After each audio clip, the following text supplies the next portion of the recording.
कहूँ जिनके गुणों के गान में हमारे ध्यान। ये अभी आप जो पाठ कर रहे थे, ये पाठ की बड़ी उपयोगिता है, क्योंकि जो विषय चल रहा है उसके आगे पीछे क्या कहा जा रहा है जाएगा, वो सब बात अपने ख्याल में आती है। इसीलिए उन्हीं गाथाओं का एक है। यहाँ तो एक गाथा पर केंद्रित होकर अपन बात करते हैं, और पाठ में आगे पीछे की गाथाओं से मिला करके, कलशों से मिला करके जो विषय वस्तु आ चुकी है और आने वाली है उस पर अपना ध्यान जाता है। इसलिए अगर पाठ करने से धर्म होता है ऐसा नहीं, उसको बराबर उसका अर्थ समझने की कोशिश करना चाहिए। और अत्यंत सरल है अर्थ इन गाथाओं का तो, और कलशों का भी, तो उसे हमें अपने उपयोग में लेना चाहिए। समय समय सार के पाठक की और मोक्ष मार्ग प्रकाशक के पाठक की एक ही समस्या है कि वो नए विभाग से परिचित नहीं है, वो अपेक्षाओं को नहीं समझता है। उसके जितने भी प्रश्न होते हैं वो सब अपेक्षाओं को नहीं समझने के कारण होते हैं। मोक्ष मार्ग प्रकाशक में हम देखते हैं कि जितने आगम प्रमाण हैं वो सब शिष्य के मुख में डाले हैं,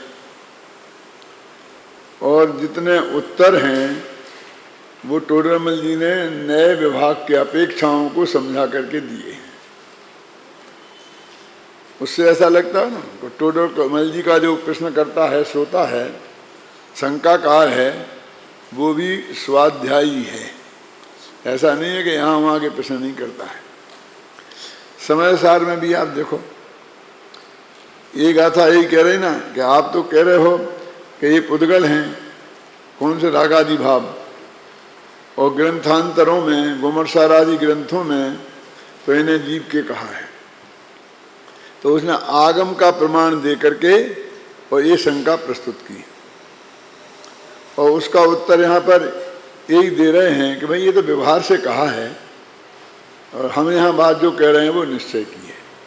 तो इतनी सी चर्चा है, लंबी बात नहीं है। देखो 25वीं गाथा में भी यही बात हुई थी कि वो कह रहा था कि यदि तुम देह के आश्रित जो गुण हैं उनके आधार पर स्तुति की गई है, उसे निश्चय स्तुति नहीं मानोगे तो ये सारी जो आचार्यों ने तीर्थंकरों की स्तुति की है वो सब मिथ्या हो जाएगी। तो उनने भी यही जवाब दिया था कि भाई तुम नए विभाग नहीं जानते हो, ये सब व्यवहार नए की बात है, निश्चय नए से ऐसा नहीं है। तो समय सार में भी आदि से लेके अंत तक यही टोन मिलेगी। और एक बात ये भी मिलेगी कि जैसे गुण स्थान जीव नहीं है, मागना स्थान जीव नहीं है, जीव स्थान जीव नहीं है, संकलेश स्थान जीव नहीं है, विशुद्धि स्थान जीव नहीं है, ये सब गाथाएं पीछे निकल गई ना 29 प्रकार के भावों में। तो इसका मतलब ये है कि वो उनका फिर ऐसा मानते हैं कि हमारा पाठक ये तो समझता ही है कि विशुद्धि स्थान क्या है, संकलेश स्थान क्या है, गुण स्थान क्या है, मागना स्थान क्या है। इतना समझदार पाठक तो है ही है। ये जो हमारे सामने एक प्रॉब्लम आती है कि गुरुदेव के पुण्य प्रताप से ये जो समय सार का स्वाध्याय का क्रम बहुत तेजी से सारे देश में बढ़ा है, और वो लोग वो तो जानते नहीं है गुणस्थान क्या है, मागना स्थान क्या है। और इसमें ये आता है कि गुणस्थान ये नहीं है, मागना स्थान आत्मा नहीं है, और आत्मा के जानने से आत्मा का कल्याण होगा, तो इनमें उलझने से कोई बात नहीं है। तो वो तो जो उसको जान गया है और फिर उसी में उलझता है, वो उसके लिए ये बात कही थी।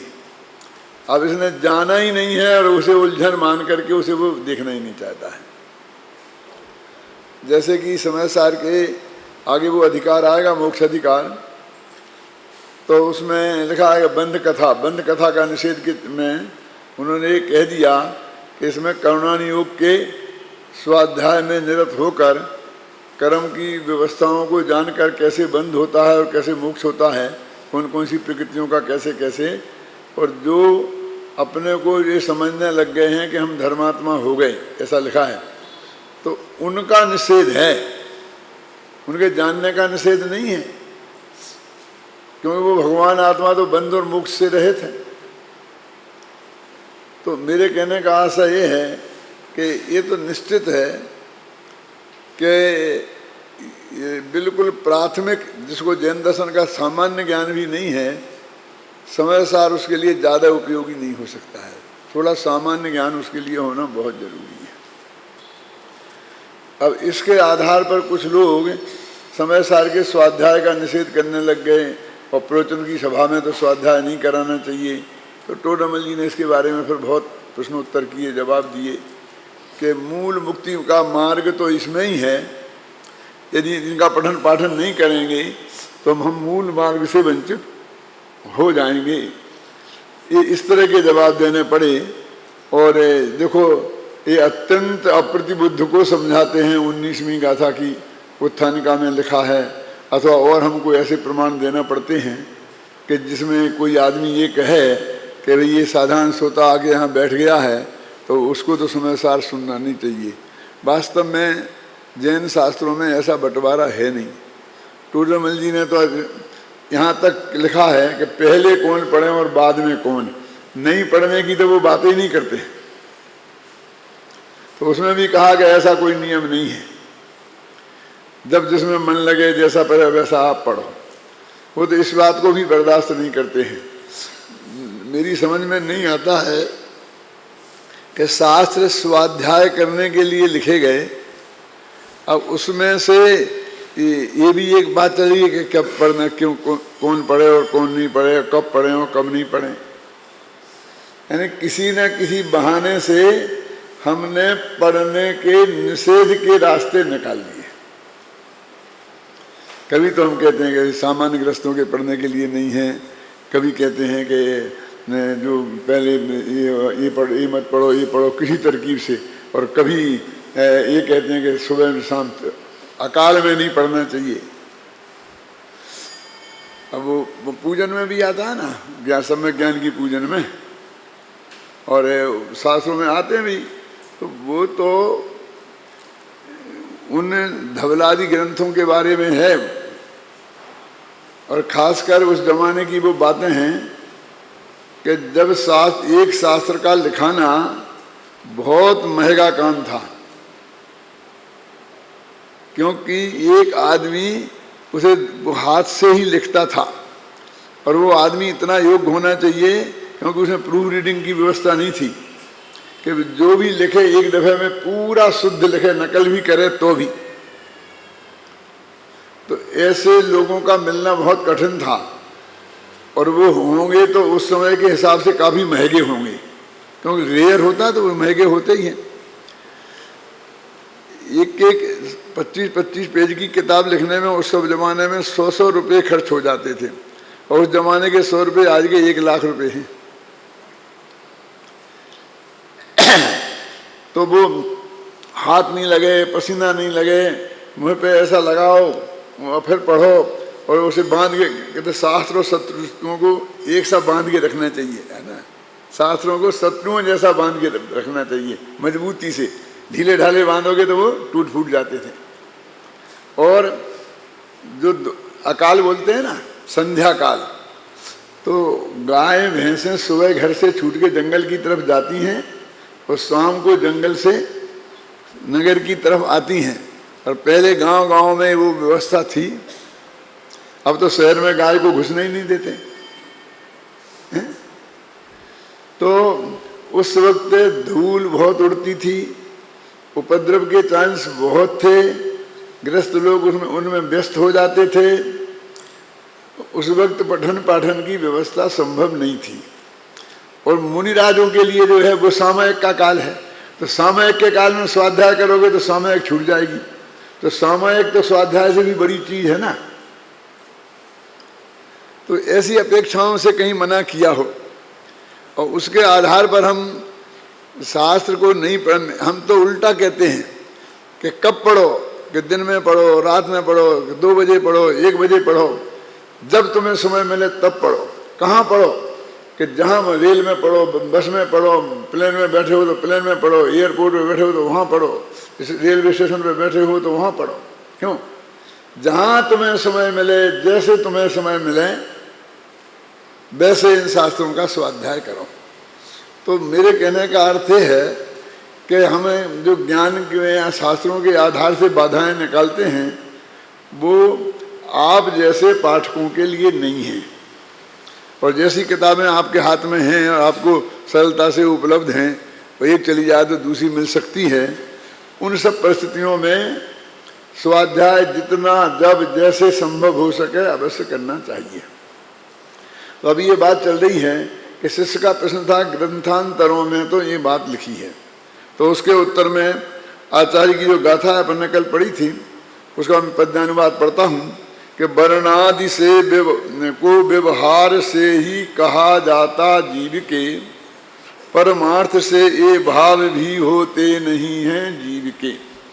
दूध पानी की तरह संबंध इनका जानना, उपयोगमय इस जीव के परमार्थ से ये है नहीं। अब ये गाथा तो सीधी सच्ची बात है कि वर्णादि जो भाव हैं वो जीव के नहीं हैं। उन्हें जहाँ भी शास्त्र में लिखा हो तो समझ लेना कि व्यवहार नय का कथन है। क्यों? इनका जीव के साथ दूध और पानी जैसा संबंध है। ये दूध और पानी का संबंध क्या है ये हमें ज़रा थोड़ा समझना चाहिए। मैंने ऐसे प्रवचनकारों को सुना है, जब ये दूध पानी की तरह संबंध की चर्चा आती है ना, खासकर छेड़ाला में, जल पे जो जिय तन मिला,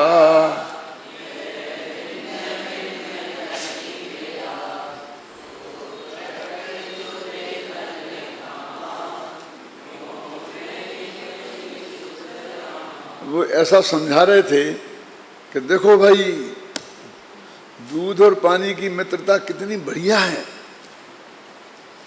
क्या? जब पानी मिले दूध को अग्नि पर चढ़ा दिया गया, उसे गर्म करने के लिए जब वो दूध जलने लगा तो पानी ने कहा भाई साहब आप चिंता मत करो, जब तक मैं जिंदा हूँ तब तक कोई आंच नहीं आने दूंगा आपको। आखिर आपने मुझे ये इज्जत दी है ना, मुझे तो कोई मुफ्त में भी नहीं लेता था, और तुम्हारे साथ मिल गया हूं तो दूध के भाव बिक गया। तो तुम्हारी संगति से मुझे इतनी इज्जत मिली तो मैं अपनी जान की बाजी लगा दूंगा, लेकिन आपको जलने नहीं दूंगा। जब अपने मित्र पानी को जलते देखा दूध ने, तो दूध को इतना गुस्सा आया कि वो इतनी आंखें फाड़ फाड़ के उफना। कभी दूध को उफनते देखा आपने? उसमें फुग्गे बन जाते हैं ना, आंखें फाड़ फाड़ के देख रहा हो। क्यों? तो इससे भी सामने वाला नहीं रुका, तो तपेली में से उबल कर और दूध आगी को बुझाने के लिए उस पर आक्रमण किया। तो पानी भी बोला भाई साहब आप अकेले कहाँ जाते हो, मैं भी आपके साथ चलूंगा। तो दोनों मिलके उनने अग्नि पे पड़ के अग्नि को बुझा दिया। मित्रता हो तो ऐसी है। अरे भाई ये दूध और पानी की मित्रता बताने का प्रसंग नहीं है, यहाँ तो जीव और पुद्गल की भिन्नता बताने की बात है। शरीर की और जीव की मित्रता बताने की बात नहीं है। क्या इनके दोनों में के बीच में भेद विज्ञान कराना है? उसे तो याद आ गई, कहानी सुनी थी कहीं से, तो अपने उसे ठोकना है। वो हमारी बात के विरुद्ध पड़ेगी कि सीधी पड़ेगी, उसको इसका कुछ भरोसा नहीं है, हैं? क्या यानी उसको ये उसके उद्देश्य की पूर्ति नहीं करती है ना। ये सीधा सच्चा संबंध तो ये है कि दूध और पानी एक गिलास में हैं तो वे उनका संबंध गेहूं और कंकड़ जैसा नहीं है। एक बात तो ये बताना, दूध और पानी का उदाहरण दे करके जैसे गिलास में यद्यपि रखे हैं गेहूं भी और कंकड़ भी, गेहूं और चना दोनों मिले मिक्सचर एक गिलास में रखे हैं। तुम्हें गिलास में रखना अच्छा नहीं लगता हो तो किसी और चीज में रख लो, लेकिन वास्तव में उन दोनों का क्षेत्र बिल्कुल अलग अलग है। आकाश के जिस प्रदेश में गेहूं का दाना है उस प्रदेश में चने का दाना नहीं है, तो वे इकट्ठे रखे कि अलग अलग? तो एक अपेक्षा कह देंगे इकट्ठे क्योंकि एक गिलास में रखे, लेकिन वास्तव में वे इकट्ठे हैं ही नहीं और उन दोनों के बीच में अमिल मिलाप है। उन्हें कभी भी कैसे भी अलग किया जा सकता है। तो तुम शरीर और आत्मा का संबंध, वर्णादि और आत्मा का संबंध कंकड़ और गेहूं, मतलब गेहूं और चने जैसा नहीं है। एक बात तो ये बताना चाहिए थी, बताना है, दूध पानी की तरह है। और दूसरा अर्थ ऐसा है कि वो उसे अलग किया ही नहीं जा सकता, जैसे ज्ञान और आत्मा, पुद्गल और रंग, ऐसा तादात्म्य संबंध भी नहीं है कि आसानी से गेहूं और चने के समान अलग नहीं किया जा सकता और पानी अग्नि पर रखकर क्यों और उसे दूध को पानी में से अलग किया जा सकता है। ख्याल में है ना? मेरे कहने का अर्थ ये है कि ना तो तादात्म्य संबंध है और संयोग संबंध तो है ही, लेकिन संयोग संबंध एक विंध्याचल और हिमाचल, विंध्याचल और हिमाचल पर्वत हैं जिनमें दोनों सैकड़ों मील की परस्पर दूरी है ना? फिर भी दोनों हिंदुस्तान में हैं तो हम कह सकते हैं एक ही देश में है। तो विंध्याचल और हिमाचल जैसे दूर नहीं है, ये बताना उद्देश्य है कि दूध और पानी की तरह इनका संबंध है। ख्याल में एक क्षेत्रावगाह हो गए हैं और हम ऐसा नहीं कह सकते कि गिलास के भीतर जो आकाश है उस आकाश के किस प्रदेश में दूध है और किस प्रदेश में पानी। इस चने और गेहूं में कह सकते हैं ना, है ना? उसके प्रत्येक प्रदेश में दूध भी है और प्रत्येक प्रदेश में पानी है, तो ये मिलाप कुछ अलग टाइप का है क्या? नहीं, संयोग तो है लेकिन अलग टाइप का संयोग है। जन्म से लेकर मृत्यु तक का संयोग है कि आसानी से इनको अलग नहीं किया जा सकता है। करना है तो मौत की कीमत पे होगा। आप समझे ना? मरोगे तो ये देह से इस आत्मा पृथक होगा। माने इतना आसान नहीं है, लेकिन पृथक जाना जा सकता है। ऐसा क्यों है कि जाना जा सकता है और किया नहीं जा सकता है? तो इसमें भी बहुत मर्म की बात है कि करना तो उसमें हस्तक्षेप करना है और जानना तो प्योर तुम्हारी क्रिया है। तुम तो जानन क्रिया के कर्ता बने और उन्हें अलग अलग करोगे तो उनके कर्ता बनोगे। अंतर समझ में आया कि नहीं आया? कि हम जान सकते हैं तो कर भी सकते हैं, ऐसा नहीं है। ये जानना तो आत्मा की सेपरेट क्रिया है ना? उसे उसमें कुछ नहीं करना है, समझ गया ना, जानने के लिए। लेकिन उन्हें अलग अलग करना है तो उन्हें उनमें हस्तक्षेप करना पड़ेगा, जो संभव नहीं है, क्योंकि एक देव दूसरे देव का कर्ता नहीं है। ऐसा आता ना छड़ाना में, वरुणादि अनुरागादि ते निज भाव को न्यारा किया। न्यारा किया माने न्यारा जाना, बस। तो किया की भाषा है तो नहीं, चिंता मत करो, ये जगत नहीं मानेगा। ये साफ साफ किया लिखा और ये जाना कहते हैं। क्यों? तुम हमारी नहीं मानोगे तो अध्यात्म तुम्हारी समझ में नहीं आएगा। और झगड़ा करना हो तो तुम्हारे पास अच्छा हथियार है कि दौलत राम जी किया लिख गए, तुम ही जीतोगे। कि सब साफ किया लिखा है और ये जाना अर्थ करते हैं। कौन सी डिक्शनरी में किया का अर्थ जाना है? समझ गए ना? लेकिन वो कहाँ किया? चौथे गुणस्थान में आज शरीर से आत्मा को भिन्न कहाँ किया? तो 13वें 14वें में भी नहीं किया। क्यों? तो वहां जाना ही अर्थ प्रकट सिद्ध होता है, इसलिए जाना ही अर्थ करना पड़ेगा। लेकिन वो नहीं मानेगा, क्योंकि क्रिया का जाना अर्थ तो किसी डिक्शनरी में होता नहीं है। अब उसे डिक्शनरी बताओ, निकाल के बताओ, शास्त्र में निकाल के बताओ क्रमबद्ध कहाँ लिखी है, और क्रमबद्ध सब चाहिए उसे बस करना, वो नहीं निकाल के बता पाओगे तो वो झगड़ा कर। लोग ना क्या समझते हैं अपने को।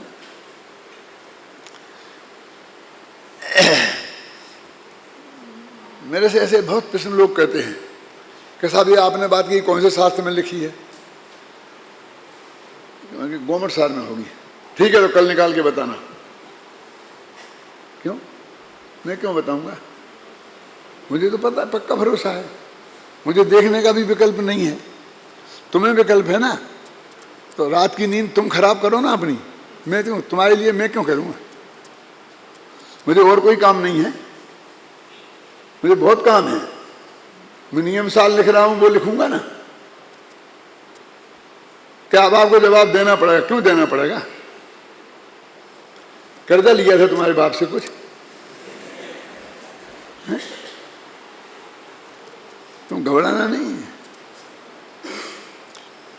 ये बात तो मैं अपने पिताजी से भी कहता था, आपको जानकर आश्चर्य होगा, क्योंकि हमने उनको बहुत प्रेरणा दी कि आपने हमको जैन धर्म पढ़ाया और ये धर्म हमारे को मिल गया है, तो आप सारा काम बंद करके अब 24 घंटा स्वाध्याय में लगाओ। और उन्होंने किया ऐसा। अब हम अशोकनगर में रहते थे तो साथ में हर साल एक परीक्षा भी देते थे, फिर मैट्रिक, इंटर, बीए, एमए ऐसी प्राइवेट दी ना, तो अपनी पढ़ाई भी पढ़ते थे और अपना स्वाध्याय भी अपना करते थे। तो और वो बस हम पढ़ रहे हैं, वो वहीं बगल में लेटे हैं पलंग पे, और बस दे कोई कुछ भी एक ठोक दी बात, तो हम उसका उत्तर दिया। फिर हमने पढ़ना शुरू किया, फिर 5 मिनट बाद फिर एक कुछ ना कोई प्रश्न उनके अपने दिमाग में से लगा दिया। अब हम पढ़ ही नहीं पाए। हम उन्हें कई दफ़े समझाया कि देखो हमें पढ़ना है, आप इकट्ठे लिख लो, इकट्ठे बता देना, हम इकट्ठे बता देंगे। लेकिन अरे घर का पंडित, बेटा पंडित, अब हमको तुम्हें रोक दो, इतनी बात समझाते हो, इतने में तुम प्रश्न का जवाब दे सकते हो। मैं कहा अच्छा देंगे जवाब। तो उन्होंने पूरा हमने जवाब देना समझा। ये बात गवर्नमेंट सार में देखना, ये तत्वासूत्र के देखना, तत्वासूत्र के 6वें अध्याय में देखना। तुम्हें याद है ना? हाँ हमें याद है। तो तुम बता दो ना, हम देखें जाएंगे उठाएंगे। नहीं, ये तो तकलीफ तुमको ही करनी पड़ेगी। क्यों? क्योंकि अब भी हाल तुम एक में बता देंगे तो दूसरा प्रश्न ठोक दोगे। कम से कम तुम्हें आध घंटा तो लगेगा खोजने में, तो आध घंटा तो हम शांति से पढ़ लेंगे। है? क्यों? समझ में? तुम्हें आध घंटा वो खोजने में लगेगा ना, सूत्र जी निकालोगे, फिर खोजोगे, फिर 6वां अध्याय देखोगे, फिर तुम्हें नहीं मिले तो हमें बताना, तो हम निकाल के उसी वक्त बता देंगे। तो इस सचमुच ऐसा है कि सामने वाला ये समझता है कि जैसे सामने वाला तो खाली ही बैठा है और इसकी ये ड्यूटी है। न मालूम कहाँ से उसने हमारी ड्यूटी समझ ली कि उसके हर प्रश्न का जवाब देना हमारी ड्यूटी है।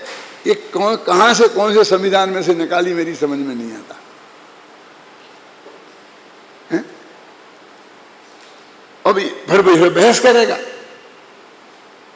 जो आपसे बात बोलता ना, वो ये बहस करेगा। एक आदमी का मेरे पास कल फोन आया, मैं अपना काम नियम साल लिख रहा था, उसके बीच में फोन आया। मैंने कहा भाई बात कर लो, क्या नुकसान है? तो बात करे तो बोले साहब तीर्थ का क्या अर्थ है? तो मैं ठीक है भाई, ऐसा मेरा ये किताब है उसमें देख लेना। नहीं वो आप बता दीजिए मुझे। तो तीर्थ का मतलब, मैंने कहा तीर्थ के कई अर्थ होते हैं। तीर्थ माने आत्मा भी होता है, तीर्थ में मैंने सब होता है। रत्नत्रय भी तीर्थ है, जिनवाणी भी तीर्थ है, मंदिर भी तीर्थ है, ये और बोले सम्मेद शिखर वगैरह ये तीर्थ में, ये भी तीर्थ हैं। तीर्थंकर खड़े हुए वहाँ से पंच कल्याणक हुए, उनके तीर्थ है। तो इसका मतलब तो ये हुआ ये असली तीर्थ नहीं है। असली तीर्थ तुम्हारे वो आत्मा है, वो तुम्हारा वो है। फिर इसका मतलब हम जन मंदिर नहीं बनवाएं। ये कौन कह रहा है कि आप तू जन मंदिर मत बना, तीर्थ यात्रा करने नहीं जावे ना, कहीं नहीं तेरे से। नहीं साहब ऐसा जवाब देना पड़ेगा। मैंने उस फोन को रख दिया। दूसरे दिन मैं तो उठाया नहीं, धर्मेंद्र ने उठाया। तो उससे उनकी लड़ाई हो गई। वो धर्मेंद्र समझाया भाई तुम किससे बात कर रहे हो, क्या बात कर रहे हो, बेकार की बातें करने से क्या मतलब है तुम्हें। तो मुझे समझ में आया कि कहां से अधिकार निकल गया ये हर एक आदमी का, है ना, कि वो हमसे चाहे जब चलते वक्त, उठते वक्त, बैठते वक्त, फोन पे, यहाँ खाते वक्त, पीते वक्त, सब चाहे दबे कोई भी प्रश्न दागे और हमें वो सारे विद प्रूफ उसको जवाब देने चाहिए। ये न मालूम कहां से ये अधिकार उसको मिल गया है।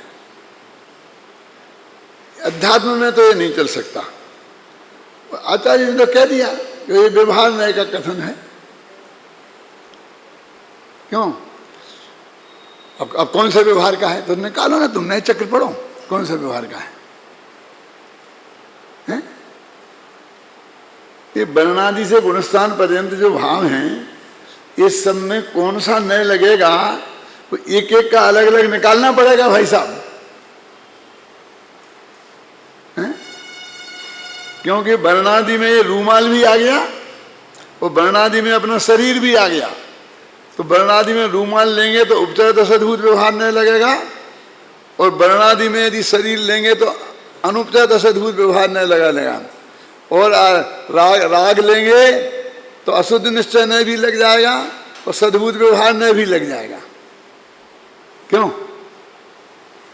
फिर 29 की अलग अलग बात है।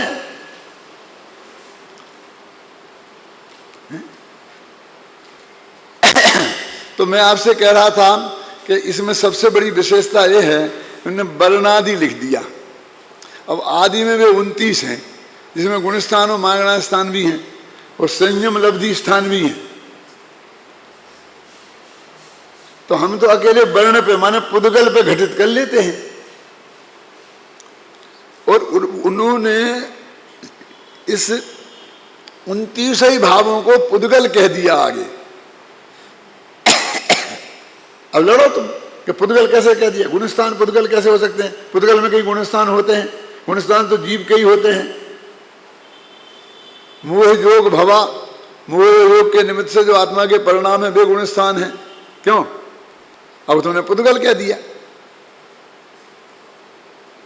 तो भाई एक नीचे की गाथा में देखो, नए होंति तस्य ताणी उपयोग गुणाधिको जम्या, क्योंकि वो उपयोग गुण वाला, जीव का लक्षण उपयोग गुण वाला है। अब जिसमें उपयोग नामक गुण नहीं है वो जीव नहीं है। समझ गया? ये जीव नहीं है की बात कहो ना, पुद्गल है। क्यों? कि हमने दुनिया को दो भागों में बांटा है, और एक भाग का नाम रखा है जीव और एक भाग का नाम रखा है पुद्गल। अब बोलो किस में रखें? और जीव की परिभाषा बनाई उपयोग। समझ में आ गया आपकी? नहीं? अब उपयोग जिसमें है वो जीव और जिसमें उपयोग नहीं है वो पुद्गल। ऐसी भी अपेक्षा जनवाणी में होती है। स्पर्श रस गंध वर्ण बनता, ये परिभाषा हर जगह नहीं लगेगी। यदि आप ये नहीं स्वीकार करेंगे तो आपकी समझ में समय आसान नहीं आएगा। बस खत्म। क्या हमने सारे जगत में भेद विज्ञान का शास्त्र है ना, तो भेद विज्ञान में बस दो ही चीजों के बीच भेद होता है। तो हैं तो चीजें अनंत संसार में, अब उनको दो भागों में बांटना है। तो एक भाग में रखा उपयोग लक्षण वाला जीव और एक भाग में रखा उसे हम अजीब नाम देवें, पुद्गल देवें, हम शरीर भी कह सकते हैं। कहा है शास्त्र में? बोलो कहाँ कहा? कई दफे सुनाया है मैंने। देह जुदा आत्म जुदा, यही तत्व को सार, और बाकी जो कछु और है या ही को विस्तार है। क्या नहीं आ गया ना इसमें? अब देह कह दिया ना, और जीव दो ही लिया, दोनों का जुदा जुदा माने भेद विज्ञान। तो अब इसमें गुणस्थान माने देह हो गया, मागना स्थान माने देह हो गया है? अब तुम पूछते फिरना, किसी से लड़ते फिरना, नहीं मानना हो तो नहीं मानना है? मेरा मतलब समझ गया कि नहीं? वो तो दो भागों में बांटेंगे और एक कोई भी नाम देंगे।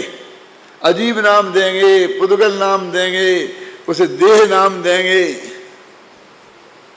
ख्याल में ना, कुछ भी कह सकते हैं, पर कह देंगे, और उसमें अनंत सिद्ध आचार्य उपाध्याय सबको खपा देंगे। अरे देह में खपा दिया पंच परमेश्वरी को, सिद्ध भगवान को जिनके देह नहीं है, देह जुदा आत्म जुदा, तो सिद्ध भगवान जुदे हैं कि नहीं तेरे से, बोल। तो जो 29 प्रकार के भाव हैं उन सबको यहाँ पुद्गल कहा है। देखो ये 68वीं गाथा है, देखो बहुत मार्मिक है। वो हण कम्म सुदया दे गुण स्थान अचेदना उत्ता, ऐसा लिखा का नहीं लिखा? कौन सी गाथा देखो, पढ़ो जरा।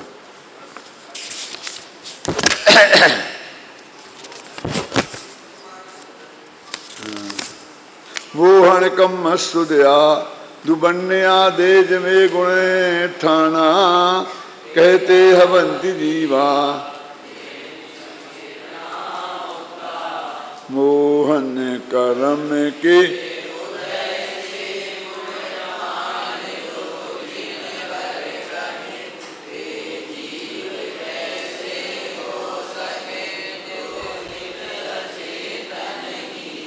अब ये अचेतन ही कहे नित्य, अब कहाँ अचेतन कहे? चेतन माने जीव, उपयोग लक्षण, तो जीव से भिन्न माने अचेतन।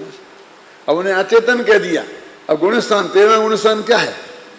एकदम कहें केवल ज्ञान, पूर्ण वितरागता, अनंत दर्शन, अनंत ज्ञान, अनंत सुख, अनंत वीर, अनंत चतुष्टय जहाँ प्रकट हो गए हैं, वो 13वां गुणस्थान बोलेंगे कि नहीं?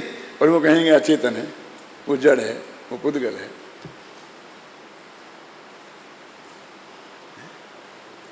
इसलिए मैं कहता हूँ कि समय सार समझने के लिए बहुत चौड़ी छाती और बहुत ठंडा माथा चाहिए। क्या इसने तुमने हमेशा वक्ता का गला पकड़ने की कोशिश की तो ना वो तुम्हें समझा सकता है और ना तुम समझ सकते हो। वो पात्रता ही नहीं है। क्या होगा? वो कितना ही महान वक्ता हो, कितना ही शांत वक्ता हो, लेकिन अंत में उसे हथियार डालने ही पड़ेंगे और आपके हाथ जोड़ने ही पड़ेंगे कि भैया मैं तुम्हें नहीं समझा सकता हूँ, नहीं तुम मुझे माफ़ कर दो बस। क्यों? मेरे जैसा आदमी थोड़ा आकड़ के कह देगा और कोई दूसरा ज्ञानी धर्मात्मा होगा तो वो हाथ जोड़ के कह देगा, लेकिन रास्ता किसी के पास नहीं है, क्योंकि बात जो है बताएगा तो आखिर वो ही ना। तो मैं इसमें जो सबसे बड़ी बात है, अपनी गाथा चल रही है कि इसमें वर्णाधिक को में गुणस्थान वगैरह ये सब चीज़ें आ गई, जिनमें से ये 20 तो बिल्कुल पुद्गल हैं, शरीर आदि, और 9 जो हैं वो रागादि भाव हैं। अकेले रागादि ही नहीं है। अब 13वां गुणस्थान है, तुम्हारा राग कहाँ है? 14वां गुणस्थान है, तुम्हारा राग कहाँ है? मार्गणा स्थान है। तो हर मार्गणा में अंत में गति मार्गणा में पंचम गति है कि नहीं? इंद्रिय मार्गणा में इंद्रियातीत मार्गणा है कि नहीं है? 14 मार्गणाओं में है ना एक ऐसा, मेरे कहने का मतलब।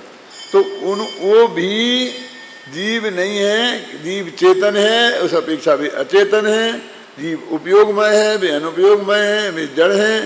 ये आप समझिए ना, ऐसा वर्णन इसमें बार बार आएगा। तो वो कहते हैं इनका, और दूध पानी का उदाहरण दे दिया। अब दूध पानी का शरीर पे तो घट जाएगा, लेकिन पुद्गल तो चना और गेहूं भी है ना, और गुणस्थान भी है, समझ रहे हैं ना। तो वीतरागी सर्वज्ञ होने जाने पर भी वो गुणस्थान से नहीं छूटेगा पाला। 13वां गुणस्थान रहेगा कि नहीं रहेगा? वीतरागी हो गए और सर्वज्ञ हो गए तो भी 13वां गुणस्थान तो रहा कि नहीं रहा। लेकिन उन्होंने तो एक मोटे तौर से एक उदाहरण दे दिया कि दूध पानी की तरह संबंध इनका जानना और उपयोग में इस जीव के परमार्थ से है नहीं। तो मेरे कहने का मतलब ये है कि इनकी बारीकी में जाएंगे तो इतनी बहुत सी बातें आएंगी। देखिए हम टीका पढ़ते हैं, बहुत मार्मिक है। इसमें टीका में सफ़ेद रुई से बने हुए एवं कुसुम्बी रंग से रंगे हुए वस्त्र के लाल रंग रूप औपाधिक भावों की भांति पुद्गल के संयोग बस अनादिकाल से जिसकी बंध पर्याय प्रसिद्ध है, ऐसे जीव के औपाधिक भावों का अवलंबन लेकर प्रवर्तित होता हुआ व्यवहार नए परादर्शित होने से दूसरे के भाव को दूसरे का कहता है। ये मोक्ष मार्ग प्रकाशक में जो व्यवहार नए की परिभाषा दी है, तो एक द्रव्य के भाव को उसी का न कहकर अन्य द्रव्य के भाव का कहता है, वो व्यवहार न है, और जो उसी के भाव को कहता है उसे द्रव्य है। ये यहाँ से लिए उन्होंने। हम नए चक्र पढ़ते हैं ना, तो वैसी परिभाषा कहीं नहीं मिलती है। तो हम कहते हैं कि देखो टोडरमल जी ने कहाँ से ले ली, नए चक्र में तो ये है ही नहीं, लेकिन ये यहाँ से ली है। अब इसमें इन्होंने क्या कहा, दो रुई ली, एक सफ़ेद रंग में कि रुई तो सफ़ेद रंग की होती है ना, तो सफ़ेद रंग तो उसका ओरिजिनल है। रुई का सफ़ेद रंग क्या है, ओरिजिनल रंग है ना सफ़ेद रंग, और अब लाल रंग में उसे रंगी तो लाल रुई हो गई। तो कहते हैं कि वर्ण जो है ना, वर्ण वो तो सफ़ेद रुई की जगह हो गए, और राग आदि हो गए, ये लालिमा की जगह हो गए, और लाल रुई राग आदि मय वर्ण आदि हो गए ना, समझ गए ना। रंग का लिया उन्होंने राग आदि के लिए लाल रंग, और सफ़ेद रुई ली वर्ण आदि के लिए। तो कहते हैं उनको औपाधिक भाव, बंध पर्याय प्रसिद्ध है, औपाधिक भाव है वो राग आदि भाव। संयोग बस अनादि से जिसकी बंध पर्याय प्रसिद्ध है, ऐसे जीव के औपाधिक भावों का अवलंबन लेकर प्रवर्तित होता हुआ व्यवहार नए, और फिर कहते पर्यायाश्रित होने से दूसरे के भाव को दूसरे का कहता है। पर्यायाश्रित होने से क्या, देखो ये इसमें भी थोड़ी गहराई है। जब आप नए चक्र पढ़ेंगे तो द्रव्यार्थिक और पर्यायार्थिक नए अलग अलग हैं, और निश्चय और व्यवहार नए अलग अलग हैं। और वहाँ पर इस बात को स्पष्ट किया है, नए चक्र में जो पढ़ते हैं क्लास में उन्हें पता होगा कि कुछ लोग कहते हैं पर्यायार्थिक नए माने व्यवहार नए, और द्रव्यार्थिक नए माने निश्चय नए, लेकिन ऐसा नहीं है।